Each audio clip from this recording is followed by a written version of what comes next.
कहानी की शुरुआत में हमें ये बताया जाता है कि हमारी पृथ्वी पर एलियन का राज हो चुका है। धरती पर मौजूद हर इंसान के शरीर में एलियन का कंट्रोल हो चुका है। हालांकि कुछ ऐसे भी इंसान हैं जिनको एलियन ने अभी तक अपने कंट्रोल में नहीं किया है। वे लोग आज भी एलियन से छुप करके सरवाइव कर रहे हैं। इसके बाद हमें मेलेनी नाम की एक लड़की को दिखाया जाता है जो कि एक इंसान है। वो इस वक्त एक मॉल में थी और एलियन से छुप रही थी। दरअसल मॉल के अंदर कुछ एलियन आ गए थे जो मेलेनी को ढूंढ रहे थे। इन एलियंस का जो हेड है उसका नाम है सीका। धरती पर मौजूद जो बचे हुए लोग हैं उन सबको वो ढूंढ करके एलियन बनाना चाहती है। मेलेनी जब यहाँ से भागने की कोशिश करती है तो ये लोग उसे चारों तरफ से घेर लेते हैं, लेकिन ये लोग मेलेनी को पकड़ नहीं पाते हैं क्योंकि उसके पास एक स्प्रे का बोतल था। इन पर स्प्रे करने के बाद वो ऊपर की तरफ भाग जाती है, लेकिन ऊपर जाने के बाद वो फंस चुकी थी क्योंकि यहाँ से नीचे जाने का कोई ऑप्शन नहीं था। वो खुद को इन एलियंस के हाथों में सौंपना नहीं चाहती थी, इसलिए ऊपर से वो छलांग लगा देती है। जब सीका अपने लोगों के साथ नीचे आती है तब उसे मालूम चलता है कि मेलेनी अभी मरी नहीं है, उसके अंदर थोड़ा बहुत जान बाकी है।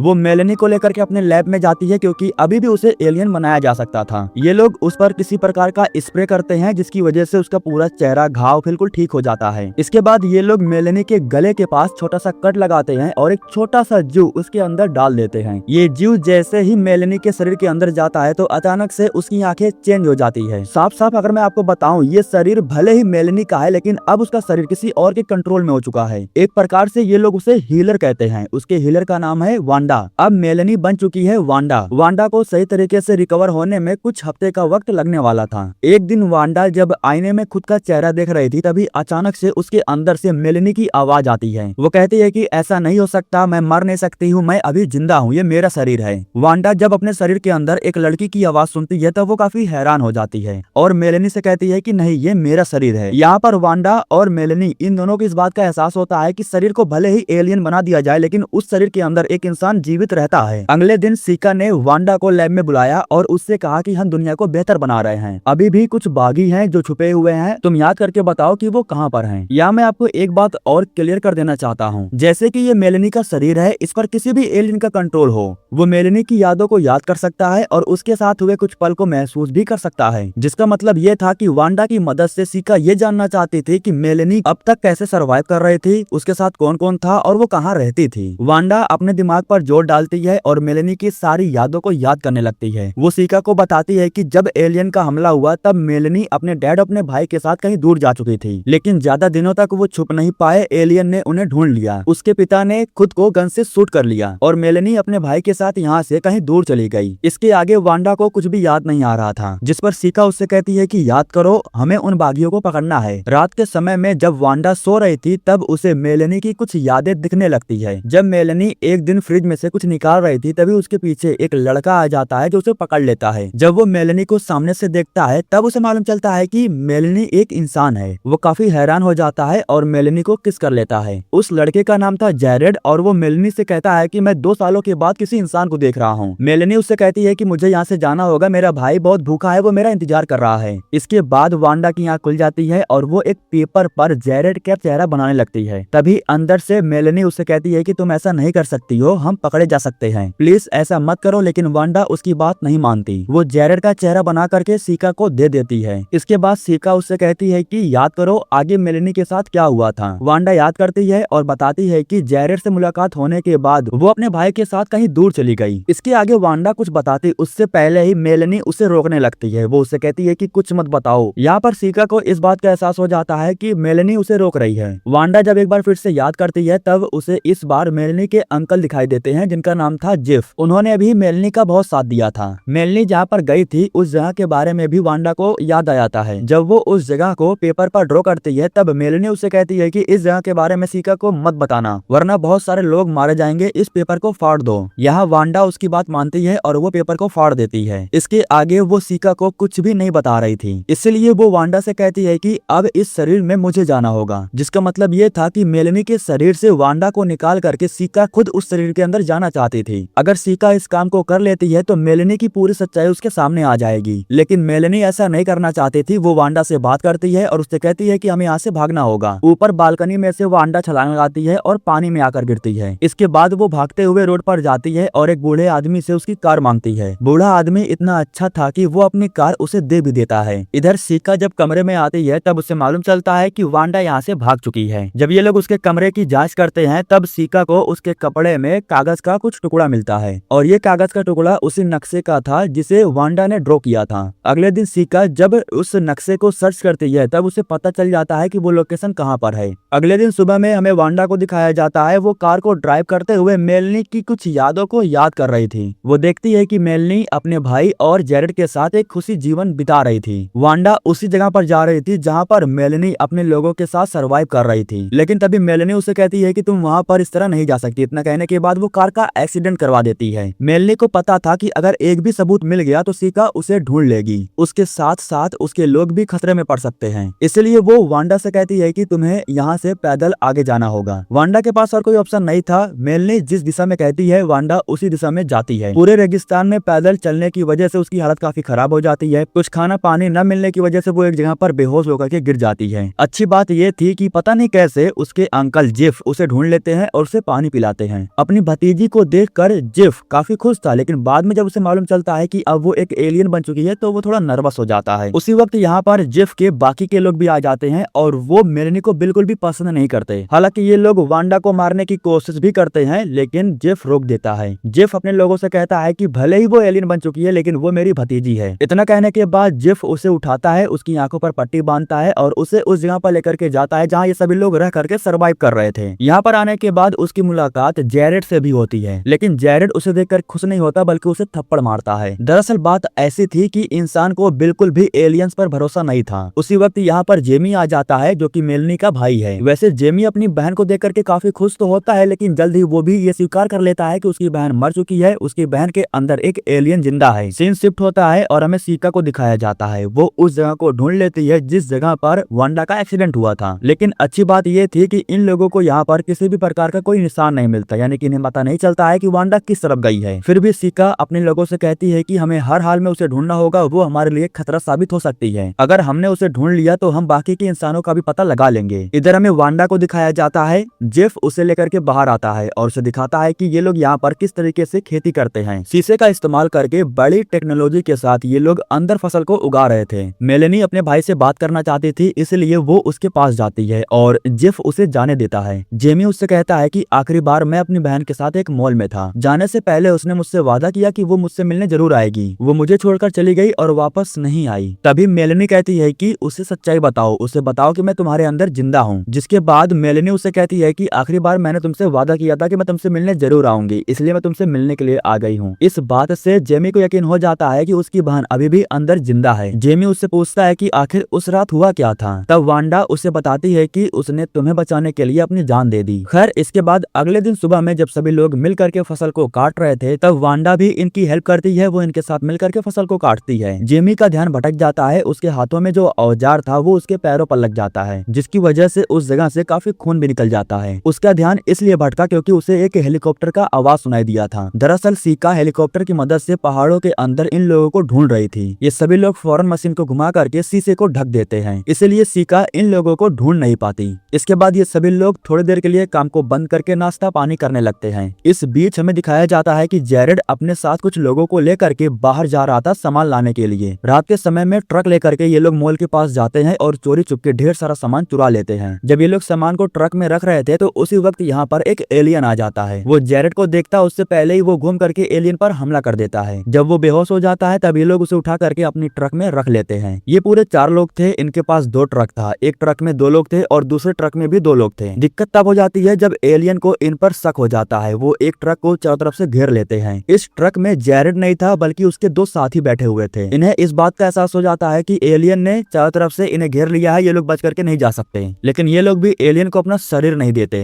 ये लोग ट्रक को ले जाकर के एक दीवार से एक्सीडेंट करवा देते हैं। इस वजह से जेरेड के 2 साथी मारे जाते हैं। जेरेड के पास कोई और ऑप्शन नहीं था। अगर वो कोई एक्शन लेता तो वो भी मुसीबत में पड़ सकता था। वो अपने साथी के साथ ट्रक को लेकर के यहाँ से निकल जाता है। वापस अपने लोगों के पास आने के बाद जब वो वांडा को देखता है तब जेरेड बहुत गुस्सा हो जाता है। वो अपने लोगों को बताता है कि सिर्फ इसकी वजह से हमने अपने 2 साथी को खो दिया। वो इसे ढूंढ रहे हैं, मैं इसे खत्म कर दूंगा। तभी जेमी अपने भाई से कहता है कि अगर तुमने वांडा को मारा तो मेलेनी भी मर जाएगी। इस शरीर के अंदर मेलेनी अभी भी जिंदा है। मैंने उससे खुद बात किया। यहाँ पर ऐसे बहुत सारे लोग थे जो वांडा का साथ दे रहे थे, इसलिए जेरेड कोई एक्शन नहीं लेता। वो भी साइलेंट हो जाता है। रात के समय में जेरेड को नींद नहीं आ रही थी। उसे मेलेनी के सपने आ रहे थे। सच बात तो ये थी कि वो भी मेलेनी को बहुत मिस कर रहा था। रात रात के समय में वांडा से बात करने के लिए वो उसके पास जाता है। वो वांडा से कहता है कि भले ही मेलेनी जिंदा नहीं है लेकिन ये शरीर उसका है। सच बात तो ये है कि आज भी मैं उसे बहुत मिस करता हूँ, मैं उससे बहुत प्यार करता हूँ। यह सुनकर के मेलेनी काफी भावुक हो जाती है। वो वांडा से कहती है कि उसे सच बताओ, उसे बताओ कि मैं तुम्हारे अंदर अभी भी जिंदा हूँ। लेकिन वांडा उसे कोई जवाब नहीं देती। जेरेड उसके पास जाकर के उसे किस करने लगता है। जब जेरेड उसे किस कर रहा था तब मेलेनी को काफी बुरा लगता है। वांडा नहीं मारती बल्कि मेलेनी ही उसे थप्पड़ मारती है। जेरेड को बुरा नहीं लगता बल्कि वो खुश होता है और कहता है कि मुझे यकीन हो गया है कि मेलेनी अभी भी तुम्हारे अंदर है, इसलिए मैंने तुम्हें किस किया, क्योंकि मुझे पता था अगर वो अंदर होगी तो वो मुझे थप्पड़ मारेगी। इसके बाद सीन शिफ्ट होता है और हमें दिखाया जाता है कि जेरेड अपने दोनों साथियों की लाश को लेकर के वापस आता है। मेडिकल रूम में जब लाश की जांच हो रही थी तो उसी वक्त यहाँ पर वांडा भी आकर पहुंच जाती है। जब वो अंदर जाती है तब वो उन जीवों को देखती है जिससे इंसान के अंदर डाल करके उन्हें एलियन बनाया जा रहा था। वो काफी जोर से चिल्लाती है, वो डर जाती है। उसे भी इस बात का एहसास हो जाता है कि उसके शरीर के अंदर भी यही मॉन्स्टर है। उसे बहुत बुरा लगता है। वो रोते हुए यहाँ से दूर चली जाती है। इस सदमे की वजह से वो कई दिनों तक किसी से बात नहीं करती, किसी से मिलती भी नहीं है। यहाँ तक कि उसके शरीर के अंदर से मेलनी का भी आवाज आना बंद हो गया था, मतलब कि मेलनी उसे अब बात नहीं कर रही थी। उसे समझ नहीं आ रहा था कि आगे वो क्या करे, क्योंकि एक मेलनी ही तो थी जो उसे रास्ता दिखा रही थी। खैर इस बीच हमें ये भी पता चलता है कि जेमी की हालत काफी खराब हो रही है। फसल को काटते वक्त उसके पैर पर औजार से लग गया था। वो लोहे का औजार था, इसलिए उसका घाव ठीक नहीं हो रहा था। दवाइयों की जरूरत थी, बिना दवाई के वो ठीक नहीं होने वाला था। उसकी हालत दिन पर दिन खराब होते जा रही थी। अगर कुछ नहीं किया गया तो वो बचने वाला नहीं था। वांडा को बिल्कुल समझ में नहीं आ रहा था कि आखिर वो करे क्या। मेलेनी उसे रास्ता दिखाती थी लेकिन अब वही साइलेंट हो चुकी है। वो जाकर जेरेड से मिलती है और उसे बताती है कि मेलेनी मुझसे बात नहीं कर रही है, पता नहीं उसे क्या हो गया है। वांडा के कहने पर जेरेड उसे किस करने लगता है। दरअसल वांडा को ये लग रहा था कि जब जेरेड उसे किस करेगा तो मेलेनी को तकलीफ जरूर होगी, और ठीक ऐसा होता भी है। जब जेरेड उसे किस करता है तो मेलेनी उसे रुकने के लिए कहती है। वांडा उससे कहती है कि तुम कहाँ चली गई थी, पिछले 3 दिनों से तुम मुझसे बात नहीं कर रही थी। वो उसे ये भी बताती है कि उसके भाई की हालत खराब हो रही है, जिस पर मेलेनी उससे कहती है कि तुम्हें जेरेड के साथ बाहर जाना होगा और दवाई लेकर के आना होगा। मेलेनी के कहने पर वो जेरेड के साथ दवाई लाने के लिए बाहर जाती है। दिक्कत की बात यह है कि जहाँ से दवाई उसे लानी है वहाँ पर एलियन का कंट्रोल है, बस इसलिए ये इतना आसान भी नहीं था। जानबूझ करके वो अपने शरीर पर चाकू से कट लगा लेती है। उसके शरीर से खून बहने लगता है। इसके बाद वो अंदर जाती है। वो डॉक्टर से झूठ बोलते हुए उसे बताती है कि उसके हाथों में चाकू था और वो सीढ़ियों से फिसल करके गिर गई। दवा का स्प्रे करते ही शरीर पर लगा घाव पल भर में ठीक हो जाता है। मेलेनी कहती है कि क्या तुम मेरे लिए पानी ला सकती हो। डॉक्टर जैसे ही पानी लेने के लिए जाती है तो मेलेनी सारी दवाइयों को बैग में भर लेती है। इस तरीके से वो दवाई को लाने में कामयाब हो जाती है और किसी के नजर में भी नहीं आती। डॉक्टर उस दवाई को जैसे ही घाव पर स्प्रे करते हैं तो घाव पल भर में ठीक हो जाता है। जेमी भी होश में आ जाता है और वो अब बिल्कुल ठीक था। सभी लोग बहुत खुश होते हैं और इस तरीके से अब वांडा इनके साथ काफी अच्छा संबंध बना लेती है। सभी लोगों को वांडा पर भरोसा हो जाता है कि वो इनके साथ है। वांडा की वजह से अब इन लोगों को सामान भी चोरी नहीं करना पड़ता था, क्योंकि वो आसानी से मॉल के अंदर जा करके सामान को बाहर लेकर आ जाती थी। एक दिन जब ये लोग कार से सामान लेकर के वापस आ रहे थे तब रास्ते में इन्हें एक लाश मिलती है। वो इनके ही टीम का एक लड़का था जो निगरानी कर रहा था। उसी वक्त गन लेकर के सीका इनके सामने आ जाती है। यहाँ पर हमें पता चलता है कि उस लड़के को सीका नहीं मारा है। उसी वक्त सीका के पीछे गन लेकर के जेफ आ जाता है। जेफ को मारने के लिए सीका जैसे ही पीछे घूमती है तो उसी वक्त जेफ उसे गन से शूट कर देता है। सीका मरने वाली थी नहीं, इन्हें पता था कुछ समय के बाद वो ठीक हो जाएगी। ये लोग सीका को अपने साथ लेकर के आते हैं और उसे एक कमरे में कैद कर देते हैं। दरअसल ये लोग सीका के जरिए कुछ जानकारी हासिल करना चाहते थे लेकिन वो इन्हें कुछ भी बताने को तैयार नहीं थी। इधर जो वांडा थी वो यहाँ के डॉक्टर से आकर के मिलती है और उनसे कहती है कि मैं तुम्हें बता सकती हूँ कि शरीर के अंदर से उस जीव को कैसे बाहर निकाल सकते हो और इंसान की मौत भी नहीं होगी, वो बिल्कुल सही सलामत रहेगा। लेकिन इसके बदले में तुम्हें मुझसे एक वादा करना होगा।